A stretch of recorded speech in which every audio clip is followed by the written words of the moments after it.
રાજ્યપાલ નરેશ પટેલે ખોડલધામ કેન્સર હોસ્પિટલના ભૂમિપૂજન લેઉવા પટેલ સમાજના ભાઈઓ બહેનોને પધારવા આમંત્રણ આપવામાં આવ્યું છે। 12 એકરમાં 200 થી વધુ બેડની અતિ આધુનિક કેન્સર હોસ્પિટલ 250 કરોડના ખર્ચે નિર્માણ પામશે। કેન્સરની તમામ પ્રકારની સારવાર એક જ જગ્યાએ થશે। નરેશ પટેલ ખોડલધામ નિર્મિત કેન્સર હોસ્પિટલના ભૂમિદાનના સંકલ્પને દરેકના ઘર સુધી પહોંચાડવા સંકલ્પ લીધો છે। ટ્રસ્ટના ઘણા બધા પ્રકલ્પની ભાગરૂપે આજે એક પ્રકલ્પ આરોગ્યધામ જે બનાવવાનો છે તે 21/1/2024ના રોજ ભૂમિપૂજન પ્રસંગે જામનગરના તમામ લેવા પટેલ સમાજના ભાઈઓ બહેનોને આ પ્રસંગે હાજર રહેવા નિમંત્રણ પાઠવવા ખોડલધામમાંથી આખી ટીમ આવેલી છે।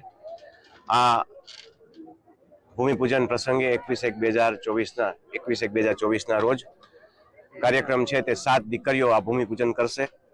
સ્થળ ઉપર રાજકોટ નજીક અમરેલી ગામ આવ્યું છે, ત્યાં આ ભૂમિપૂજન થવાનું છે, પણ મુખ્ય કાર્યક્રમ ખોડલધામ મંદિર પરિસરમાં થવાનો છે અને ત્યાંથી વર્ચ્યુઅલ આખા સમાજને લાઈવ ત્યાં દેખાડવામાં આવશે।